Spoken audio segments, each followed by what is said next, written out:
Hello friends, आपका Z solve paper में स्वागत करते हैं। दोस्तों टीईटी पीईटी का एग्ज़ाम होने वाला है। एग्ज़ाम की डेट अभी नहीं आई है, सभी लोग वेट कर रहे हैं और आप सब लोग भी वेट ही कर रहे होंगे और आप सब तैयारी भी कर रहे होंगे। तो अपने एग्ज़ाम की तैयारी कंटिन्यू जारी रखें। क्योंकि सीटें कम हैं इसलिए क्वेश्चन के जो नेचर हैं वो बहुत टफ हो सकते हैं और बहुत ही कॉन्सेप्चुअल हो सकते हैं। तो इसी दिशा में मैं आपको कॉन्सेप्चुअल क्वेश्चन दे रहा हूँ, जो कि 10 से 12 क्वेश्चन होगा। आप लोग इसको सॉल्व करने की कोशिश करिएगा, ठीक है। और जो टीईटी पीईटी है, अगर आपके कॉन्सेप्ट को देखेंगे तो पीसीएस आईएएस से कम क्वेश्चन नहीं आ रहे हैं और भविष्य में आने की संभावना भी है ना। तो इसलिए आप लोग कॉन्सेप्चुअल पढ़ें, और चूँकि कम सीट होने की वजह से ज़्यादा फाइट है, तो आप सब लोग को उसको भी देखना है। तो आइए शुरू करते हैं। जैसा कि क्वेश्चन नंबर 1 है कि भारत में राज्यों के बीच सहयोग और समन्वय प्राप्त करने के लिए निम्नलिखित संस्थाओं में से कौन सी संविधानेतर या विधियेतर संस्था है। यानी कि संविधान में इसका प्रावधान नहीं है। संविधानेतर का मतलब ये है कि संविधान में इसका प्रावधान नहीं है। तो इसमें आप 3 देख रहे हैं कि राष्ट्रीय विकास परिषद, राज्यपाल सम्मेलन और आंचलिक परिषद, ये संविधानेतर है ना। संविधान में इसका प्रावधान नहीं है। केवल इसमें अंतर्राज्यीय परिषद है, वो इस संविधान में दिया हुआ है। तो इस तरीके से जो इसका सही आंसर होगा वो होगा 1, 2 और 3। तो 1, 2, 3 यहाँ पर दिया हुआ है बी, है ना। यानी कि संविधानेतर होगा राष्ट्रीय विकास परिषद, राज्यपाल सम्मेलन, आंचलिक परिषद। और बाकी जो अंतर्राज्यीय परिषद है वो संविधान के अनुच्छेद 263 में दिया हुआ है और ये संवैधानिक संस्था है। तो आइए देखते हैं नेक्स्ट क्वेश्चन। निम्न में से कौन से विषय हैं जिन पर कम से कम आधे राज्यों के विधानमंडलों के अनुसमर्थन से ही संवैधानिक संशोधन संभव है। यानी कि इसमें से कौन से ऐसे विषय हैं जिसमें आधे राज्यों के विधानमंडलों की समर्थन की ज़रूरत है, आवश्यकता है। तो यहाँ पर सही आंसर होगा 1, 2, 3, यानी ये भी और ये भी और ये भी। यानी किसी राज्य की विधान परिषद की समाप्ति के लिए आधे राज्यों के समर्थन की ज़रूरत नहीं है, बल्कि राष्ट्रपति का निर्वाचन, संसद में राज्यों का प्रतिनिधित्व, 7वीं अनुसूची में कोई भी सूची अगर इससे संबंधित मामला है, इससे संबंधित संशोधन का मामला है, तो आधे राज्यों की समर्थन की आवश्यकता होगी। इसलिए इसका आंसर ए होगा, है ना, ठीक है। तो यानी 1, 2, 3 सही होगा। तो अनुच्छेद 169 के अनुसार कम से कम आधे राज्यों के विधानमंडलों के अनुसमर्थन से ही संवैधानिक संशोधन संभव है। अनुच्छेद 368(2) में संशोधन प्रक्रिया का वर्णन है। इसके तहत किसी राज्य की विधान परिषद की समाप्ति शामिल नहीं है। इस हेतु उक्त राज्य की सहमति आवश्यक है, ठीक है। तो आइए नेक्स्ट देखते हैं। संविधान के अनुच्छेद 156 में उपबंध है कि राज्यपाल अपने पद ग्रहण की तारीख से 5 वर्ष की उपबंध तक पद धारण करेगा। इस निम्नलिखित में से कौन सा निष्कर्ष निकाला जा सकता है। पहला है, किसी राज्यपाल को उसकी पदावधि पूरी होने से पूर्व पद से नहीं हटाया जा सकता। दूसरा है, कोई राज्यपाल 5 वर्ष की अवधि के बाद अपने पद पर बना नहीं रह सकता। तो इस क्वेश्चन के हिसाब से इसका जो मैचिंग है आप देखेंगे कि केवल एक सही है, केवल 2 सही है, 1 और 2 दोनों सही हैं, दोनों ही नहीं है। तो दोस्तों इसका जो सही आंसर होगा वो डी होगा, यानी दोनों गलत है। यानी ए भी गलत है, यहाँ पर दिया हुआ है, ए भी गलत दिया हुआ है, ठीक है। तो यानी कि क्योंकि अनुच्छेद 156(1) के अनुसार राज्यपाल राष्ट्रपति की इच्छा के अनुसार अपने पद को धारण करता है तथा राज्यपाल राष्ट्रपति के द्वारा कभी भी पद से हटाया जा सकता है।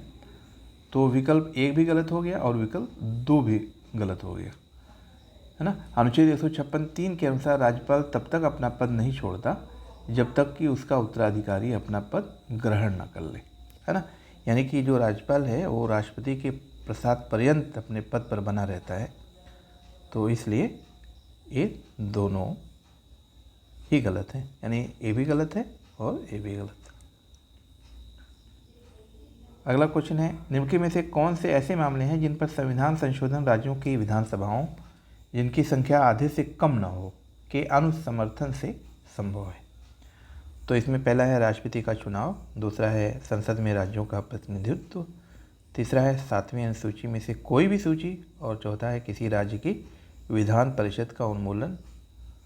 तो अगर इसके हिसाब से देखा जाए तो यहाँ पर इसका सही आंसर होगा 1, 2, 3, ये तीनों सही हैं। और किसी राज्य की विधान परिषद के उन्मूलन के लिए इस समर्थन आधे राज्यों की ज़रूरत नहीं है। ठीक है, ये जैसा कि पहले भी इससे आया है। और निम्नलिखित में से किसका भारत के संविधान में तो स्पष्ट उल्लेख नहीं है पर परिपाटी के रूप में पालन किया जाता है। तो पहला है वित्त मंत्री निम्न सदन का सदस्य होना चाहिए, दूसरा है प्रधानमंत्री यदि निम्न सदन में बहुमत खो दे तो उसे त्यागपत्र दे देना चाहिए, तीसरा है मंत्रिपरिषद में भारत के सभी भागों का प्रतिनिधित्व हो, और चौथा है अपनी पदावधि की समाप्ति से पूर्व ही राष्ट्रपति और उपराष्ट्रपति दोनों को एक साथ पदत्याग करने पर संसद के निम्न सदन का अध्यक्ष राष्ट्रपति का कार्यवहन करे। ठीक है, तो इसका सही आंसर होगा बी, यानी प्रधानमंत्री यदि निम्न सदन में बहुमत खो दे तो उसे त्यागपत्र दे देना चाहिए, है ना। तो आप इसको अगर डिटेल में देखेंगे तो यह भारतीय संविधान में कहीं भी उल्लेखित न होते हुए भी यह परिपाटी बन गई है, किंतु निम्न सदन में उत्तरदायित्व की व्यवस्था अनुच्छेद 75(3) के कारण निम्न सदन में बहुमत खोते ही प्रधानमंत्री त्यागपत्र दे देता है। ठीक है, आइए देखते हैं नेक्स्ट क्वेश्चन। संविधान के 73वें संशोधन में पंचायती राज के क्षेत्र में निम्नलिखित में से कौन सा एक प्रस्तावित नहीं किया गया था। पहला है सभी निर्वाचित ग्रामीण स्थानीय निकायों में सभी स्तरों पर 30% सीटें महिलाओं के लिए आरक्षित रखी जाएंगी, दूसरा है पंचायती राज संस्थाओं के लिए संसाधनों के नियंत्रण के लिए राज्य अपने अपने वित्त आयोगों का गठन करेंगे, तीसरा है पंचायती राज के निर्वाचित कार्यकर्ता अपने पद पर कार्य करने के लिए आयोग ठहराए जाएंगे यदि इनकी 2 से अधिक संतानें हैं, और चौथा है यदि पंचायती राज निकायों का राज्य सरकार द्वारा अतिक्रमण या विघटन कर दिया जाता है तो 6 महीने की अवधि में चुनाव कराए जाएंगे। तो आप क्वेश्चन के नेचर से समझ सकते हैं, तो इसका सही आंसर होगा सी, यानी ये प्रावधान नहीं है। 73वें संशोधन में पंचायती राज के क्षेत्र में एक कदम नहीं उठाया गया है, तो यहाँ संतानों की बात ही नहीं है। ठीक है, तो इसका सही आंसर होगा ये क्वेश्चन के हिसाब से। ठीक है, अगला क्वेश्चन, निम्न 2 वक्तव्य दिए गए हैं, एक को कथन ए तथा दूसरे को कारण कहा जाता है। जैसे कि संसद और राज्य विधानसभाओं में संसद और राज्य विधान मंडलों में, है ना, महिलाओं के लिए 33% सीटों के आरक्षण के लिए संविधान संशोधन की आवश्यकता नहीं है, और इसका कारण दिया हुआ कि चुनाव लड़ने वाले राजनीतिक दल बिना किसी संविधान संशोधन के जितनी सीटों पर वे चुनाव लड़ रहे हैं उसके 33% का महिलाओं के लिए नियतन कर सकते हैं। तो ऊपर के दोनों वक्तव्यों के संदर्भ में निम्नलिखित में से कौन सा कथन सही है ना। तो यहाँ पर दिया हुआ है कि ए आर दोनों सही हैं, आर एक की सही व्याख्या करता है, और बी है ए आर दोनों सही हैं, आर एक की सही व्याख्या नहीं करता, और ए सही है परंतु आर गलत है, और ए गलत है परंतु आर सही है। तो दोस्तों यहाँ पर ए गलत है और आर सही है, यहाँ पर इसका आंसर होगा ए सही है यानी कथन सही है और कारण इसका ए गलत है यानी कथन गलत है और कारण सही है ना। जैसे संसद और विधानमंडलों में महिलाओं के लिए 33% सीटों के आरक्षण के लिए संविधान में संशोधन की आवश्यकता होगी, तो यहाँ पर इस हिसाब से अगर देखा जाए तो ए गलत है, यानी संसद और राज्य विधानमंडलों में महिलाओं के लिए 33% सीटों के आरक्षण के लिए संविधान संशोधन की आवश्यकता नहीं है, जबकि संविधान संशोधन की आवश्यकता है ना। तो इसलिए कथन गलत हो जाता है और कारण सही है।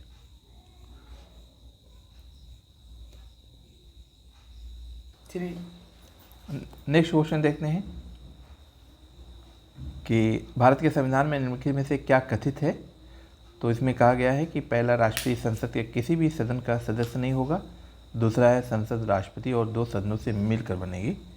तो इसमें इसका कोट से सही उत्तर आपको चुनना है, कि ए है, ए और 1 और 2 में से कोई भी नहीं, और बी में है 1 और 2 दोनों, और तीसरा है केवल 1, और चौथा है यानी डी केवल 2। तो इसका सही आंसर होगा 1 और 2 दोनों, यानी दोनों सही हैं, क्योंकि राष्ट्रीय संसद के किसी भी सदन का सदस्य नहीं होगा। दूसरा है संसद राष्ट्रपति और 2 सदन यानी लोकसभा और राज्यसभा से मिलकर बनेगी, यानी जो पार्लियामेंट है वो उसके जो दोनों सदन हैं, दोनों चैम्बर हैं, लोकसभा और राज्यसभा, है ना, और राष्ट्रपति, ये तीनों से मिलकर बनती है। ठीक है, और अगला क्वेश्चन नंबर 9 देखने की में से देखते हैं कि प्रस्तावना का डिटेल है, अपनी पूरी प्रस्तावना यहाँ दिया हुआ है कि हम भारत के लोग भारत को संपूर्ण संपन्न समाजवादी पंथ निरपेक्ष लोकतंत्रात्मक गणराज्य बनाने के लिए तथा उसके समस्त नागरिकों को सामाजिक, आर्थिक और राजनीतिक न्याय, विचार अभिव्यक्ति, विश्वास, धर्म और उपासना की स्वतंत्रता, प्रतिष्ठा और अवसर की समता प्राप्त कराने के लिए तथा उन सब में व्यक्ति की गरिमा और राष्ट्र की एकता और अखंडता सुनिश्चित करने वाली बंधुता बढ़ाने के लिए दृढ़ संकल्प होकर अपनी इस संविधान सभा में आज एक्स, यहाँ पर यानी एक्स की जगह क्या होना चाहिए, एक्स एतद द्वारा इस संविधान को अंगीकृत, अधिनियमित और आत्मार्पित करते हैं। तो यहाँ पर यक्स का मतलब क्या है? तो यहाँ पर दोस्तों यक्स का मतलब होगा कि यानी इस तारीख को 26 नवंबर 1949 को संविधान को अंगीकृत, अधिनियमित और आत्मार्पित किया गया, है ना। तो यानी कि आप समझ सकते हैं कि भारत का संविधान जो है 26 नवंबर 1949 को प्रस्तावित किया गया था और यह 26 जनवरी 1950 को लागू किया गया। ठीक है, क्वेश्चन नंबर 10 देखते हैं। भारत के संविधान की निम्नलिखित में से कौन सी एक अनुसूची में दल बदल विरोधी कानून विषयक प्रावधान है? तो यहाँ पर इसका सही आंसर होगा 10वीं अनुसूची में। ठीक है, 10वीं अनुसूची में दल बदल विरोधी कानून विषयक प्रावधान है। तो 10वीं अनुसूची 1985 में 52वें संविधान संशोधन द्वारा संविधान में जोड़ी गई।